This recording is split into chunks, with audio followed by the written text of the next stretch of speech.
How to find a good headshot photographer. Step 1, call me. I'm kidding. Am I? Not all headshots are created equal. If you're looking to update your headshot, choosing the right photographer might not seem like a big deal, but it makes all the difference in the world when choosing someone who's going to help you create your first impression. Your headshot says a lot about you, and you really shouldn't leave it up to chance. It's showtime.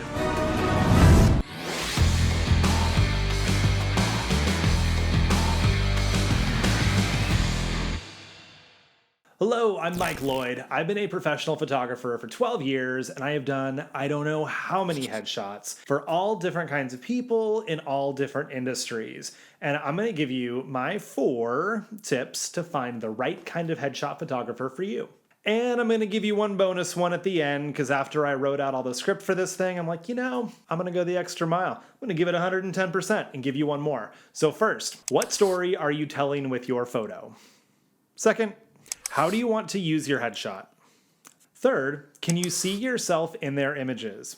4, what is their turnaround time? And 5, price and deliverables.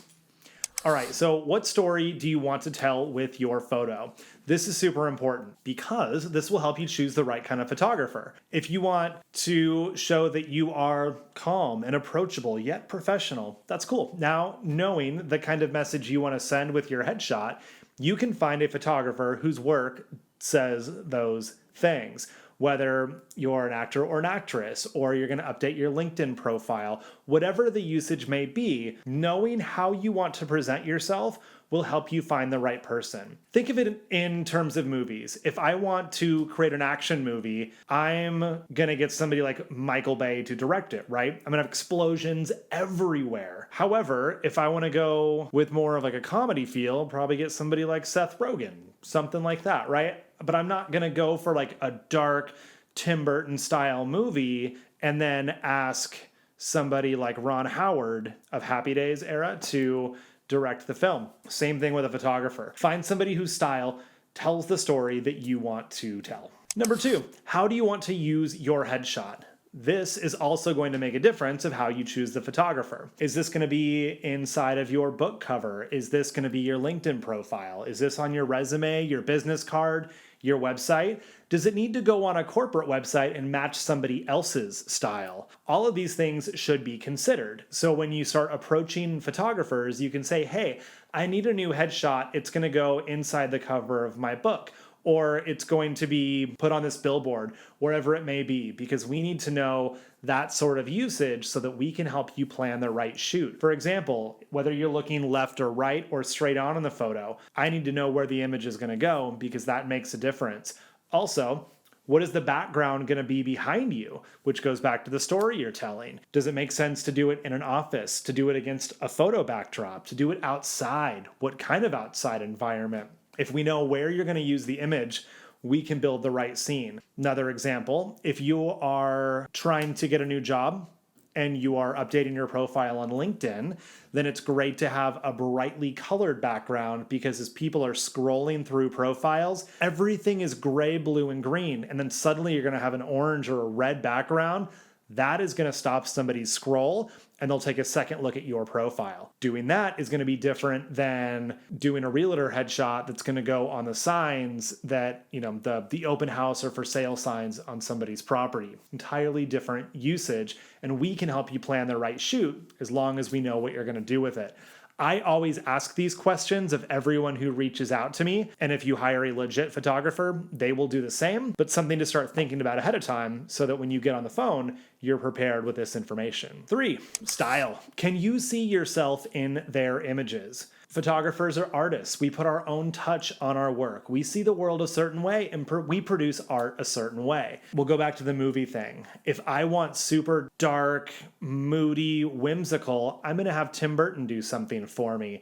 If I want something silly and nonsensical, I'm going to find a comedic director to produce this film for me. So choosing a photographer who creates the style you're looking for.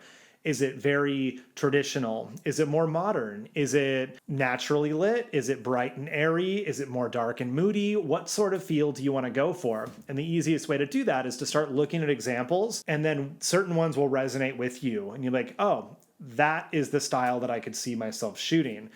find a photographer that does that, rather than going to a photographer and saying, hey, I think you're great, but can you do this thing that's totally different instead? That's like going to an Italian restaurant and being like, this is the best ravioli ever. Can you make me some sushi? We just don't do that. So find a photographer who's already doing the kind of thing that you can see yourself in. What is the turnaround time? Do you have a deadline for this? A lot of times I get calls from authors who say, hey, I need a new photo for my book. I'm like, cool. How soon do you need this done? And they're like, well, it's going into publication on Thursday. Meanwhile, this is like Wednesday afternoon. And they're like, not going to be able to get you in time. They're like, oh, you can't just squeeze me in for a quick shot. I'm like, I can't. So knowing the turnaround time, planning things out ahead of time, because you're like, oh, it's only one shot. How long is it going to take? The shoot itself might not take time if you get a good photographer, but a good photographer is going to be booked out and probably isn't going to be able to just have you walk in and do something right away. Plus, we have editing time. So just because you come in to take the photo, a good photographer can get you in and out in, say, 15 minutes. We still have to edit the photo, which if we outsource our editing like I do, that could have a couple day turnaround time. So knowing when you need things will dictate whether or not you can work with that photographer. Some people might also say, hey, I'm booked 6 months out. And then once we take the shoot, I'll email you a gallery of images and then you choose your favorites and then I'll edit them and then I'll send them back. Well, every part of that process takes time. Even if you do the shoot today and you have to wait for them to upload the photos and send you a gallery, then you have to find the time to sort through all of the photos, pick the right one out, email them your selection, and then they have to work on the photos and then send them back. There's always going to be a lag. So make sure whatever their process looks like, it'll fit your timeline. All right, and then the bonus one, price and deliverables. You're like, price, why wasn't this part of the equation? You get what you pay for. And if somebody's willing to do your headshot for $20, probably not gonna be a great one. If you only have $20 and you're like, I just literally need anything, then they're gonna be the perfect photographer for you. You don't need to spend $1,000 or $2,000 on a headshot, although the best headshot photographers in LA and New York are going to charge that much for headshots if you're gonna be presenting these images to talent agencies, for example. In the beginning, I said your headshot says a lot about you. It's your first impression. If your headshot is not of high quality, if it looks like you just threw it together, it's not professionally done, that is a reflection of you. Again, you don't need to pull up in the Ferrari of headshots, but if you pull up on an old broken skateboard of headshots, that is not going to send the same professional message that you're trying to convey with your image. So yes, it needs to be in your budget, but also you get what you pay for. So don't cut corners thinking anything that looks like me is good enough, because it is a reflection of you and how you do anything. And then also deliverables. Do you need them in prints? Are these going on comp cards, or do you just need them digitally? And do you need space around them? A lot of times I'll do these headshots. We need to put logos, other space, things like that.